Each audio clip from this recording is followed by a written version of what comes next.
Salut bande de déconfinés, j'espère que vous allez bien. Alors aujourd'hui c'est une vidéo un peu spéciale, on va laisser les personnages au placard et on va rester simple. Bon, j'imagine que vous avez lu le titre de cette vidéo, donc pas besoin de vous faire un dessin, hein. Aujourd'hui, on va donc s'intéresser aux déclarations d'Emma Cruzy, et j'espère que j'écorche pas son nom. Pour ceux qui la connaissent pas, elle a posté 4 vidéos dernièrement dans lesquelles elle dénonce un certain nombre de choses à propos de cette pandémie. Donc, comme d'habitude, je vais baser la plupart de mes propos sur des sources que vous pouvez trouver dans la description, et comme d'habitude, je vous invite à ne pas me croire sur parole, mais de vérifier l'info par vous-même. Bon, et avant toute chose, je tiens à dire que cette vidéo n'est pas un clash. Ah non? Oh non, je viens en paix. Attends, t'as vraiment faim? Oui, j'ai fabriqué un drapeau avec une spatule et du PQ. Qu'est-ce qu'il y a? Non, non, rien. Bon alors, pas de clash. Du tout. Non. Même pas un petit clash. Non. Un clashnounet? Non. Super, on va bien se marrer. Bon, on peut y aller là ou... Ouais, vas-y, vas-y. Donc, non seulement je ne vais pas la clasher, mais en plus, je vais commencer par la rejoindre sur certains points. Non mais t'es sérieux? Non, ta gueule. Juste ta gueule. Bah oui, faut le reconnaître, je suis d'accord avec elle sur certains points. Ceux-là, par exemple. Maintenant, on est tous dedans. Mais qui nous a dit de fermer nos boutiques? Alors quand la Confédération se porte garante pour mon prêt, eh bien j'aimerais qu'elle prenne en charge les loyers. Prenez vos responsabilités, payez tous les loyers des baux commerciaux. Il va y avoir des millions et des millions de morts. Non, attends, on me dit dans l'oreillette que... Ah non, finalement, c'est pas si grave, ça va, il n'y a pas besoin de masque. T'es un citoyen normal, tu sais pas l'utiliser, t'es une brêle, tu vas te contaminer. Ah non, mais c'est super grave, c'est la cata en Italie, attends. Alors maintenant, aujourd'hui, si tu vas aller chez le coiffeur, faut mettre un masque. Si tu vas à la COP, là, il n'y a pas besoin. Est-ce qu'on parle des lits qui ont été enlevés pendant ces dernières années? Est-ce qu'on parle des milliers de lits qui ont été enlevés? Il est clair que si une unité de soins intensifs a 3 lits, ça va être compliqué de gérer les problèmes. Mais ça, pas que pour le Covid, pour tous les problèmes. Pas grand chose à redire, hein. C'est clair qu'au niveau du rôle de nos autorités dans la préparation à cette pandémie, il y a de quoi distribuer des baffes. Oui, parce que ces 10 dernières années, c'est 75% des maladies émergentes qui sont d'origine animale. Et du coup, qu'est-ce qu'on a fait au lieu de se préparer en conséquence, ce qui aurait été, on va dire, la base? On a réduit les effectifs, on a privatisé des services, du coup ils se sont mis à fonctionner en flux tendu, c'est-à-dire sans la moindre marge de sécurité qui leur permette de faire face en cas de surcharge, style une épidémie quoi. Résultat, comme on n'a pas non plus été foutu de se garder un petit stock de masques de côté et de quoi faire des tests de dépistage en conséquence, eh ben on se retrouve obligé d'avoir recours à une pratique moyenâgeuse qui a non seulement des effets limités, mais qui en plus a la particularité de flinguer l'économie du pays. Bref, c'est clair que ceux qui nous ont mis dans ce merdier, parce que c'est pas comme si on avait eu le choix, hein, doivent maintenant nous en sortir, ce qui veut dire dédommager tout le monde. Non, parce que c'est cool de sauver l'aviation et les multinationales, hein, mais il n'y a pas que ça en fait. Allez, extrait suivant. Les médias mainstream ne tournent pas grâce à la bonne foi, ils tournent grâce à leurs annonceurs, sur Internet, sur YouTube. Vraiment, sélectionnez vos sources d'information. Je suis d'accord hein, que beaucoup répondent à des annonceurs avant tout et que leur liberté d'expression laisse un petit peu à désirer. Du coup, éteindre la télé pour aller se renseigner par soi-même, je dis oui, mais attention, à partir du moment où on le fait avec la volonté de chercher la vérité, pas de chercher la version qui colle le plus à ce qu'on pense. Ok, ça c'est fait, passons maintenant aux affirmations plus discutables et on commence avec ça. Quand on parle de pandémie, j'aimerais que la Confédération m'envoie toutes les statistiques des décès depuis les 10 dernières années en Suisse, quelles ont été les raisons des morts. Et je veux vraiment qu'on regarde au fond si c'était nécessaire de fermer. Alors en écoutant cet extrait, la première question qui me vient, c'est de savoir si le choix du confinement était justifié. Parce que tout est parti de là en fait. Alors remettons-nous dans le contexte du 16 mars et regardons ce qu'on savait à ce moment-là. Niveau contagiosité, on avait un R0 d'à peu près 2,5, donc presque 2 fois plus que la grippe, dont le R0 est estimé à 1,5. Pour ceux qui sont largués sur le R0, j'ai fait une vidéo qui traite le sujet, je vous la mets dans les fiches. Niveau pourcentage de cas graves, on était autour de 15%, donc 2 fois plus que la grippe cette fois, et au niveau mortalité, on était à 3%, c'est 30 fois plus que la grippe. Donc déjà là, ça sentait pas très bon. Hein. Maintenant, au niveau de la courbe des cas déclarés, ce qui est important, c'est surtout sa tendance. Si elle augmente de manière linéaire, ça va. Mais si elle augmente de manière exponentielle, ça veut dire qu'elle double tous les X jours, là ça devient inquiétant. Et bien évidemment, plus ce nombre de jours est faible, plus c'est inquiétant. Donc je vous laisse constater par vous-même la tendance. Ok, on a donc une maladie 30 fois plus mortelle que la grippe, qui évolue de manière exponentielle, ça veut dire qu'en faisant rien, on a potentiellement 40 000 cas déclarés et donc 6 000 hospitalisations à la fin du mois. Et le mois suivant, c'est possiblement 4 fois plus. Et je rappelle qu'au niveau des lits disponibles en soins intensifs, on était autour de 2000, donc largement pas de quoi assumer une telle affluence. Bref, c'était la merde. Sachant ça, qu'est-ce qu'il fallait faire? Sous-estimer la gravité du truc en prenant le risque de tuer des milliers de gens et de se faire accuser de crimes contre l'humanité? Ou alors la surestimer au risque de plomber l'économie pour un truc finalement pas aussi grave que prévu? Vous avez 4 heures.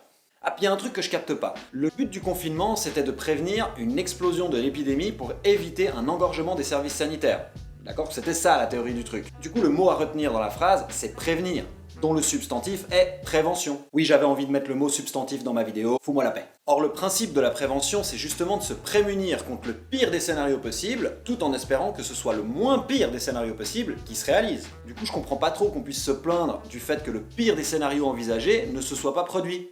C'est plutôt une bonne nouvelle, non? Autre point, c'est cette rumeur selon laquelle il n'y aurait aucune surmortalité ces dernières semaines et que tous les morts découlant d'autres maladies seraient attribués au Covid-19 histoire de faire gonfler les chiffres. Oui, non, parce qu'en fait, aujourd'hui, il n'y a plus de morts d'AVC. Les cancers, non ci sono più. C'est génial. Il n'y a plus de morts de cancer. Il n'y a plus de morts de rien du tout. Bon bah la bonne nouvelle, c'est qu'on peut le vérifier très facilement. Il suffit pour ça de se rendre sur le site de l'Office fédéral de la statistique. Et quand on le fait, on constate une nette surmortalité à partir de fin mars, ce qui est assez logique, mais même si on soustrait tous les morts du Covid-19 au total, on tombe dans la moyenne de mortalité pour la période donnée. On est même sur une tendance légèrement supérieure. Donc désolé, mais cet argument est faux, en tout cas en Suisse. Et pour ceux qui soutiennent encore que c'est pas plus grave qu'une grippe, il y a deux choses que j'aimerais souligner. La première, c'est que la mortalité de la grippe, donc 0,1% environ, se calcule en comparant les statistiques d'un mois à l'autre, en considérant les décès directs et indirects liés à la maladie. Mais si on ne prend en compte que les décès cliniquement établis, comme c'est le cas actuellement pour le Covid-19, c'est-à-dire ceux qui sont morts en étant positifs au virus, la mortalité de la grippe chute à ce moment-là à moins de 0,01%. Et ça, c'est pas moi qui le dis, c'est Antoine Flao qui est directeur de l'Institut de santé globale de l'Université de Genève.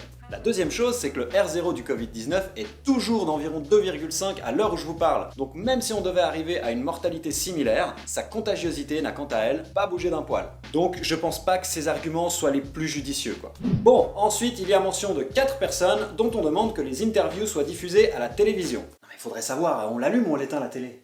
Je sais pas. Je demande au Conseil fédéral d'ordonner la diffusion, les 4 dernières interviews du professeur Bruce Lipton, spécialiste en épigénétique, de monsieur David Icke, du docteur Rachid Butter et de l'anthropologue de la santé, monsieur Jean-Dominique Michel. Bon alors, je me suis amusé à faire un petit classement par affinité et on commence évidemment avec le docteur Michel. Pas grand chose à dire, son CV parle pour lui, expert en santé publique avec 30 ans d'expérience. C'est d'ailleurs lui qui est à l'origine de ma toute première vidéo, je vous la mets dans les fiches. Et même si je partage pas 100% de ce qu'il dit dans cette interview, son avis mérite clairement d'être entendu. Ensuite, on a Bruce Lipton, rien à voir avec l'Ice-T, le spécialiste en épigénétique. Alors ses idées sont super intéressantes et elles ont une certaine base scientifique, car l'épigénétique est une science. Pour résumer, il pense que nos émotions peuvent influencer notre système immunitaire, ce qui est pas totalement débile en fait, parce qu'on sait que notre code génétique peut se modifier avec des événements marquants de notre vie. Mais à ce stade, ce n'est qu'une hypothèse, même pas une forme de théorie. Donc, vraiment cool, certes, mais très loin d'être prouvé, quoi. Bon là, on va passer dans un tout autre registre avec le docteur Rachid Battar. Fervent militant anti-vaccin, conspirationniste avéré par le passé, 2 fois réprimandé par le Conseil des médecins de Caroline du Nord pour traitement immoral sur des patients, voilà ce qu'il a à dire sur la pandémie actuelle. The only way that you can control people is by keeping them in ignorance. The world needs to wake up and understand that what's happening right now is an illusion and it's going to mandate other things coming down, which include RF chips. So how do we know these RF chips that they're planning on inserting into our hands to register whether or not people have been vaccinated? How do we know that it's not picking up something and then affecting our bodies? This is monitoring. This is Big Brother. A face mask reduces the amount of oxygen coming in. So now your body's in a chronic state of stress. And that face mask is obstructing airway. They're pushing this agenda, and it's an agenda to make people weaker, to make them more susceptible. When you have this release of viruses, because viruses live inside our cells, when they're released and you're wearing a face mask, you're preventing the ability to you're actually stressing the body out and increasing the viral activation, if you will. Ah ouais, carrément. Ouais. Bon, il a l'air de savoir de quoi il parle. C'est quoi son domaine de compétence à lui? L'ostéopathie. Ah ok. Attends, quoi? Bon alors, puisque ces propos ont été repris dans une récente vidéo... Et refusez les masques. Les masques vous intoxiquent. J'aimerais qu'on me sorte juste une étude scientifique, une seule qui le confirme. Parce que moi, j'ai absolument rien trouvé. T'es sûr d'avoir bien cherché? Je suis allé jusqu'à la page 5 de la recherche Google. Respect. Et on finit avec David Icke, un ancien footballeur connu pour défendre la théorie des reptiliens, et lui il va encore plus loin. Il pense, je cite, que la réalité physique est une illusion, que ce que nous définissons comme le monde est en réalité une simulation holographique à la Matrix, créée par une puissance technologique artificielle, y a pas comme une odeur de merde là, afin d'emprisonner la perception humaine dans la servitude éternelle. Je vous jure que j'invente rien, ça c'est tiré de son dernier documentaire, je vous laisse vérifier par vous-même. Bref, autant je peux valider les 2 premiers, autant les 2 derniers...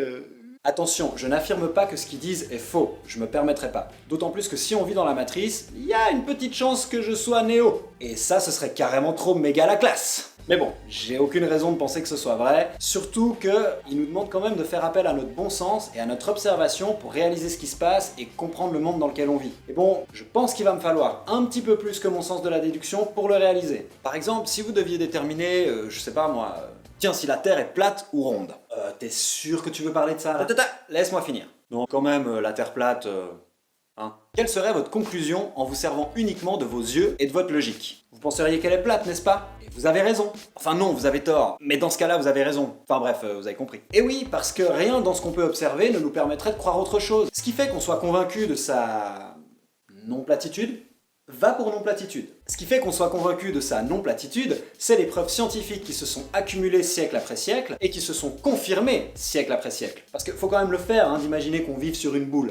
T'imagines le truc, moi le mec vient me dire ça à l'époque, je lui dis juste d'arrêter la mescaline directe. Hein. Donc si dans cette situation, notre bon sens et notre observation peuvent nous induire en erreur et nous faire croire quelque chose de totalement faux, est-ce qu'on est d'accord de dire que ça pourrait aussi être le cas dans d'autres situations? Parce qu'au final, moi je veux bien qu'on se dise que quelque chose ne va pas, et même je partage ce constat, hein. On vit dans un monde pourri par un néolibéralisme crasseux qui pille les ressources terrestres, tout ça pour servir une poignée de connards au sommet de la pyramide, bah franchement le modèle que je me fais d'un monde idéal quoi. Mais entre faire ce constat-là et croire au monde imaginé par ces deux énergumènes là, il y a quand même une sacrée marge. Et même si je respecte totalement qu'on adhère à ce qu'ils disent, le fait de demander à ce qu'on diffuse leurs interviews à la télé alors que leur vision du monde est disons plus que discutable, bah ça ressemble pour moi à une certaine forme de prosélytisme, pour ne pas dire de la propagande. C'est à peu près pareil quand j'entends qu'on appelle à refuser des choses comme les vaccins. Oh non.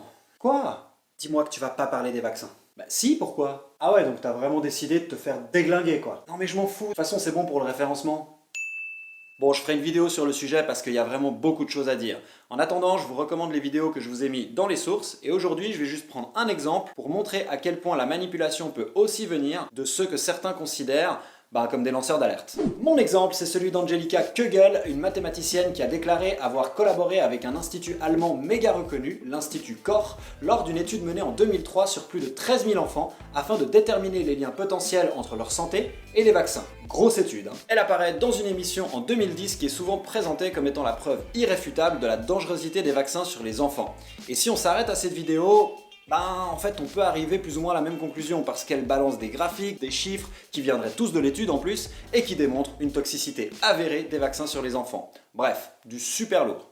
Die hellgrauen Säulen stellen die Ungeimpften dar und die dunkelgrauen. Das Ergebnis ist sehr präzise, also es ist eine sehr hohe Wahrscheinlichkeit, dass das Ergebnis wissenschaftlich korrekt ist. Wir haben also mit der Sprachentwicklung weniger Probleme. Der Unterschied ist ja sehr deutlich, das sind ja fast dreimal so viele. Genau, da wurde ganz allgemein nach Infekten gefragt im letzten Jahr, also in den letzten 12 Monaten vor der Befragung. Die ungeimpften Kinder hatten im Schnitt 2,61 infectés. Convaincant, n'est-ce pas? Sauf que si on creuse un peu, on se rend compte que déjà elle a jamais collaboré avec l'Institut, elle a simplement demandé les chiffres détaillés de l'étude afin de pouvoir les analyser. Bon, jusque là, rien de trop grave, malgré une version un petit peu déformée de la réalité, mais bon, on va dire que ça passe. Bah ouais, peut-être que ces découvertes seront quand même intéressantes. Ouais.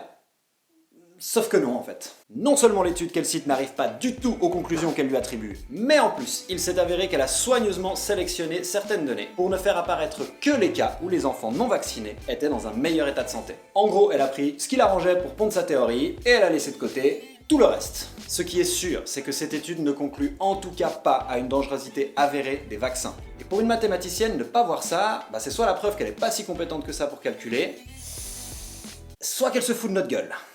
Voilà, juste un exemple parmi tant d'autres qui prouvent que les antivax sont capables de falsifier les chiffres pour les faire concorder avec leur idéologie. Moi je dis pas que les vaccins sont 100% safe, je dis juste que les méthodes permettant d'affirmer l'inverse sont jusqu'à preuve du contraire le résultat de données falsifiées ou mal interprétées. Je vais finir avec un dernier point et pas des moindres, parce que là on est quand même allé vachement loin dans les affirmations, à savoir que les vaccins ne seraient pas seulement dangereux, ils serviraient aussi d'outils de tracking, tout comme les tests de dépistage. Les tests, tous les spécialistes le disent, les tests ne sont pas fiables, ils sont là uniquement pour vous mettre un tracking sur votre identité numérique qui a déjà pris cours il y a longtemps. Idem avec les vaccins. Alors si visiblement tous les experts le disent, j'aimerais les entendre. J'aimerais des preuves solides. Bon, bah j'imagine que les délires d'un ostéopathe anti-vaccin ça compte pas? Non. Mais par contre, si tu t'adresses à un épidémiologiste comme le docteur Michel par exemple, je suis sûr qu'il aura quelque chose à dire. D'ailleurs, j'ai du mal à comprendre comment on peut demander à ce qu'on écoute d'un côté un expert en santé publique qui cautionne le dépistage massif à l'aide des tests, et de l'autre, des gens qui pensent que ces mêmes tests sont des outils de tracking et que les masques sont toxiques. Concernant les vaccins, oui, il existe une technologie visant à imprimer le carnet de vaccination sous la peau via le fameux colorant à points quantiques. Mais premièrement, cette technologie ne contient aucune électronique. Il ne peut donc pas y avoir de tracking à travers ce système. Deuxièmement, cette technologie n'est pas destinée aux pays développés. En tout cas pas pour le moment. Troisièmement, jusqu'à preuve du contraire, il n'existe aucune technologie qui donne lieu à des nanopuces RFID injectables via une piqûre. Ou alors je suis passé à côté et pourtant là je suis allé jusqu'à la page 7 de la recherche Google. Bref, encore une fois, moi je veux bien qu'on se méfie, qu'on se pose des questions et qu'on surveille certaines choses. Mais je pense qu'on ne peut pas se contenter de croire des gens dont on ne sait absolument rien, juste parce que leur discours nous paraît valable, parce que même si je comprends la méfiance qu'on peut avoir envers certains médias ou envers certaines institutions, gardons juste à l'esprit que ceux qui disent vouloir nous ouvrir les yeux ne s'y prendraient pas autrement si leur intention était au final de nous manipuler. Donc se méfier de l'information, très bien, mais dans ce cas, il faut se méfier de toute l'information, d'où qu'elle vienne. Pour conclure, je pense pas que la démarche d'Emma soit malhonnête, et c'est aussi pour ça que j'avais pas envie de la clasher aujourd'hui. Je pense qu'elle est en colère et qu'elle cherche des réponses, et c'est tout à fait normal dans cette période bizarre de notre histoire, où finalement on se pose tous 1500 questions à la seconde. On n'est pas préparé à faire face à des dangers aussi intangibles qu'un virus, et c'est probablement ce qui en fait l'un des pires ennemis possibles. D'autant plus que les médias en rajoutent une couche en jouant le jeu du sensationnel qui passe beaucoup trop souvent par la peur. Donc il y a des raisons de se demander s'ils nous informent ou s'ils nous enfument, hein, j'en conviens. Mais s'il y a une chose dont je suis sûr, c'est qu'il n'y a pas de réponse simple à un problème complexe. Or, si vous croyez que le monde dans lequel on vit, avec ou sans Covid-19, est simple au point de le réduire à une élite maléfique qui domine la planète, genre les méchants contre les gentils, bah c'est que probablement, pour la deuxième fois de votre vie, votre observation et votre bon sens vous auront peut-être fait défaut.